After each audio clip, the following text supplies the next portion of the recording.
Hey friends, if you've been looking for a Christian podcast about healing, faith, and identity, especially in the parts of your life that feel a little harder to explain, you're in the right place. I want to ease in today's conversation a little more gently than usual because this isn't something we figure out all at once. It's something we begin to notice over time. I think there are parts of who we are that just feel so normal and so familiar that we don't even think to question them. They've just always been there. They feel like personality, and they feel like this is just how I am. And for a lot of us, especially if you grew up somewhere in that Gen X space, you were raised to be independent in ways that we didn't fully realize at the time. I mean, seriously, they had commercials at 10 p.m. asking if you knew where your children were.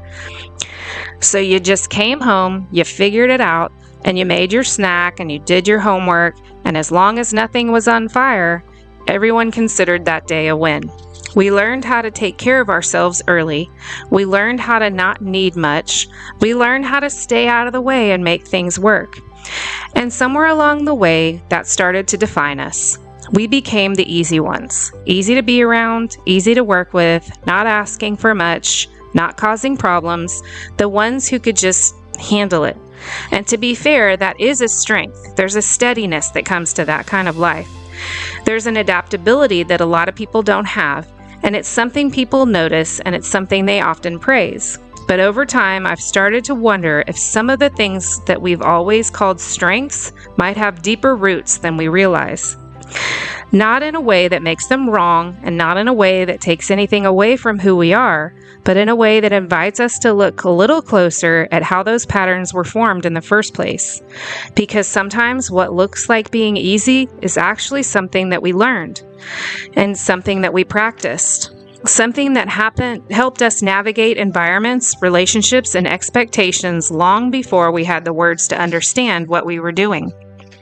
And if that's true, then part of our healing and part of becoming who we're meant to be isn't about rejecting those parts of ourselves. It's about gently asking where they came from and whether they still fit into the life that we're living now. When I think back on my childhood, I don't know if I've ever known myself as anything other than that kind of person. The one who could take care of herself, the one who didn't need much, the one who could just figure things out. I grew up in what a lot of people would recognize as the latchkey generation, which meant that at a pretty young age, I was coming home to an empty house, letting myself in, and moving through the rest of my day on my own. I would lock the door, make myself a snack, sit down and do my homework, and then fill in the rest of the time however I wanted. Most of the time, that meant reading or writing, because those were the places I could disappear into for a while. Give me a book or something to write on, and I was completely content. There was a rhythm to it that felt normal to me at the time. The sound of the door locking behind me, the quiet of the house, the same routine every afternoon. It wasn't something I questioned. It was just the way my life looked. And what stands out to me now is that I could do those things, but that I was expected to. And I adapted to that expectation so naturally that it never really occurred to me that there might be another way to experience childhood. I was fine. I didn't need anyone to check in on me every 5 minutes. I didn't feel like something was missing in those moments. I just learned how to exist in that space and make it work. And that ability to adapt, to take care of myself, and to stay steady in whatever environment I was in didn't just stay with me in those after-school hours. It started to shape how I moved through everything. Because the independence I learned wasn't only about being physically on my own, it was also showed up in how I learned to navigate the people around me. There were a lot of different personalities in my family and a lot of emotional dynamics that were constantly shifting. Even as a kid, I could feel that. I could sense when something was off, when tension was building, or when the mood in the room had changed without anyone saying a word. And without anyone ever sitting me down and teaching me how to do this, I learned how to pay attention to those shifts. I learned how to read a room before I stepped into it. I learned how to listen for what was being said and what wasn't being said. I learned how to adjust myself based on what seemed like would keep things steady. Sometimes that meant saying what I thought was the right thing. Sometimes it meant staying quiet. And sometimes it meant trying to smooth something over that wasn't mine to carry in the first place. But underneath all of it was the same quiet pattern forming over time. I could absorb what was happening around me, internalize it, and do my best to make sure that I didn't add anything else to it. I didn't have language for that then. I just knew that if I could stay steady, stay aware, and stay easy, things felt a little more manageable. As I got older, that pattern didn't go away. It just followed me into new environments and took on more responsibility. One of the places I can see this most clearly is in group settings. Even as a kid, if we were assigned a group project, I was almost always the one making sure it actually got finished. Not because someone asked me to, and not because I was trying to take control, but because somewhere in me I felt responsible for how it turned out. It mattered to me that it was done well, and it mattered to me that everyone involved was taken care of in the process. So I would step in. I would organize things, fill the gaps, and carry whatever felt like it might get dropped along the way. And at the same time, I was very aware of not wanting to create tension around it. Even when it was obvious that not everyone was contributing equally, I would hesitate to say anything. I didn't want to call anyone out, and I didn't want to make things uncomfortable, so instead, I would just take on a little more to keep everything moving in the right direction. And at the time, that didn't feel heavy. It just felt like the most natural thing for me to do. That pattern didn't stay in school. It followed me into adulthood in a lot of ways, and it grew with me. In college, I had the opportunity to direct a major event for our senior class. It was one of those events that you don't fully understand the scale of until you're in the middle of it. Imagine 7 different proms all happening at the same time in the same venue. Each room had its own theme, its own food, its own cake, its own music, and its own full set of decorations. Typically, that role was given to 2 people to manage together, but for whatever reason, my year, it was just me. So I stepped in and did what I had always done. I organized it, I coordinated it, I managed the moving pieces, the details, the volunteers, the entire day of setup for the event. And I made sure everything came together the way that it was supposed to. And it did. It was beautiful. It was a complete success, and the event went so well that we were able to give an incredible senior gift back to the school because of the fundraising that came from it. And if you had asked me at the time, would I have told you that I was proud of it? And I certainly was, and I still am. There's nothing in me that wants to diminish what that took or what it meant. But when I look at it now, I can also see something else running underneath it. I didn't stop to ask whether I should be carrying all of that on my own. I didn't stop to consider what it might look like to share the weight more evenly. I didn't question whether it was okay for me to take up more space in the process, to speak up about what I might have needed, or to let something feel a little uncomfortable if it meant that I wasn't carrying everything by myself. I just did what I always did. I made sure it worked, and over time, that way of showing up started to feel less like a choice and more like the only way I knew how to be. When I look back over all of that, I don't think I would have described any of it as a problem at the time. It just felt like who I was. I was responsible. I was dependable. I was the one who could handle things. And in a lot of ways, those are still parts of me that I value. There's nothing in me that wants to erase that or pretend it wasn't meaningful, because it was. It shaped how I show up and how I care about people and how deeply I commit to the things that I'm a part of. But somewhere along the way, I started to notice that there were places where that same pattern didn't feel as steady as I thought it was. It wasn't showing up as strength in those moments. It was showing up as hesitation, as second guessing, as this quiet pressure to make sure that I didn't get it wrong. One of the ways that I've seen that most clearly is in decision making. If there are a couple clear options, I can usually work with that. But the moment there are too many choices, something in me starts to shut down a little. It becomes less about choosing what I actually want and more about trying to figure out what the right answer is, or not choosing something wrong. It's become enough of a pattern that it's actually even a little bit of a family joke at this point. That if there are more than 3 options, I'm probably not going to be the one making the decision. This most often happens around food and what we're going to pick up for dinner. And it's funny on the surface, but underneath that, there's something else happening. There's a fear of choosing wrong, a fear of creating tension, a fear of stepping into something that might not land well with everyone else involved. So instead of stepping forward, I tend to step backward. I let someone else choose, or I just adjust to whatever's decided, or I quietly carry more so that things still move forward without friction. And I've seen that same pattern show up in other places too, especially in situations where I'm being asked to speak for myself. Job interviews are probably the clearest example of that, because on paper, I know what I'm capable of. I know what the work that I've done. I know how I show up, how I lead, and how I follow through on what I'm responsible for. But the moment I'm sitting in an interview and someone asks a direct question about myself, it's like my brain just disappears. I can feel it happening in real time. The words that I would normally have access to are just gone. The clarity that I know I carry in everyday life suddenly feels out of reach, and I'm left trying to form an answer while also managing the pressure of wanting to get it right, wanting to say the right thing, wanting to represent myself well, and wanting to not mess it up, all while still trying to remember to breathe.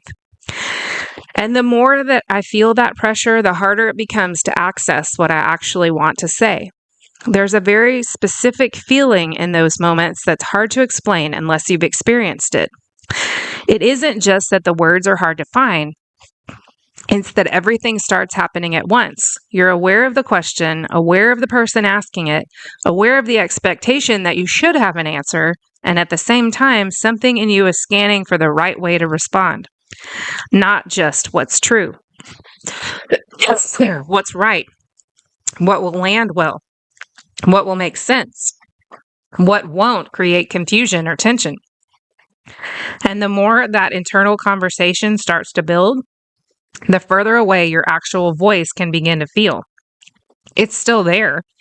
You can almost sense it, but it feels just out of reach, like there's too much noise between you and what you want to say and what actually comes out.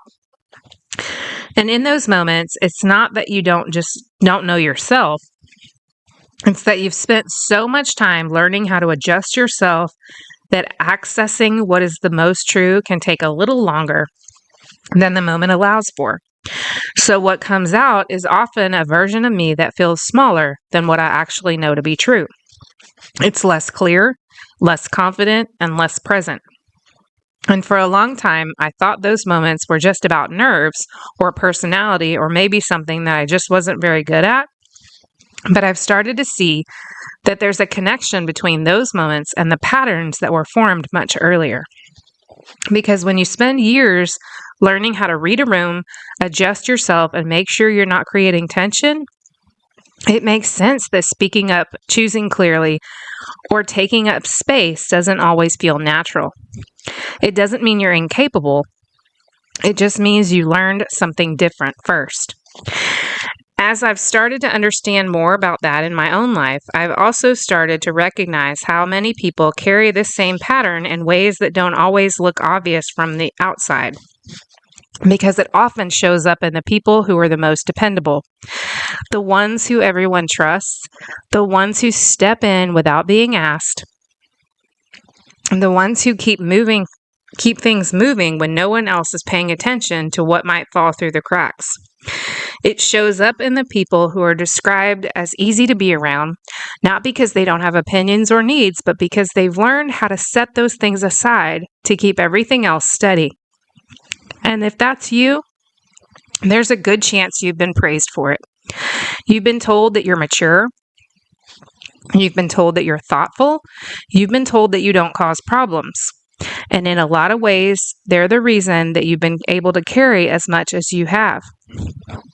But sometimes what's underneath that kind of feedback is a pattern that says, as long as you stay this way, everything works.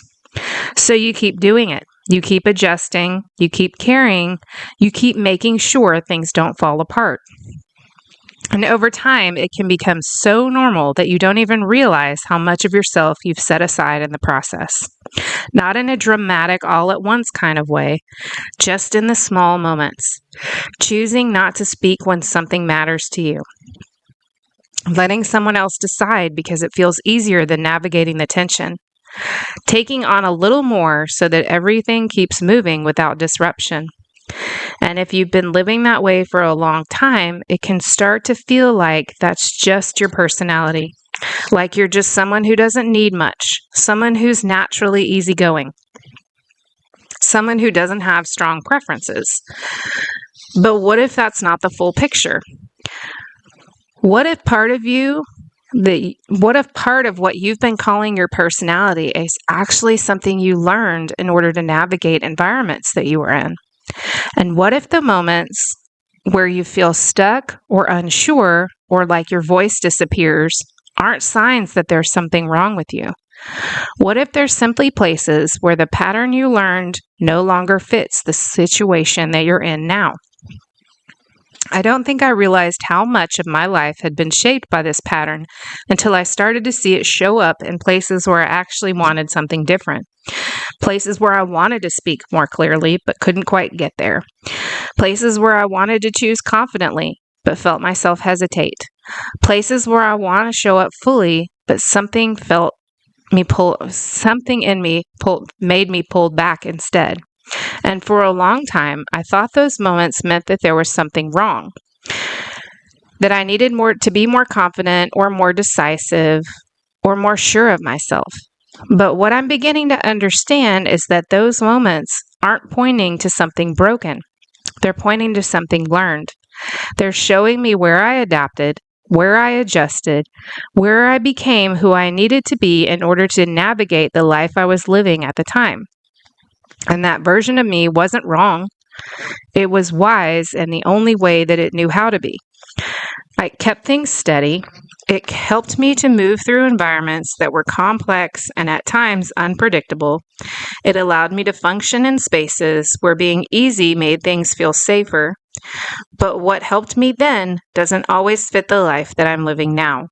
And I think part of healing, part of becoming who we're meant to be, is learning how to gently notice those places, not with judgment, not with frustration, but with curiosity. To begin asking questions like, where did I learn this? Where am I still living out of patterns that made sense to me then, but don't quite fit now? And what might it look like to start making space for something different? Not all at once, not in a way that forces change, but in a way that slowly allows more of who we are to come forward. Because the truth is, when something has shaped the way that you move through the world for that long, you don't just step out of it all at once. You begin to notice it.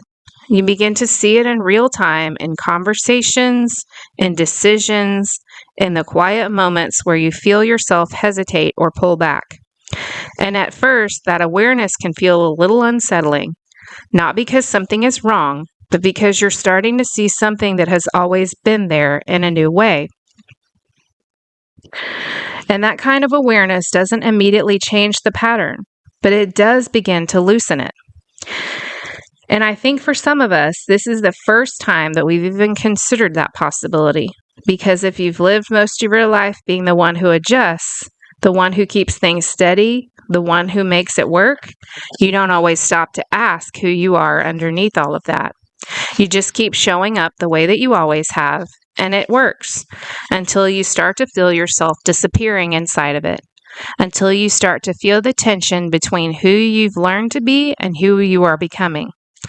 Because maybe what you've been calling your personality isn't the whole story, and maybe, just maybe, there's more of you there than you had a chance to notice yet.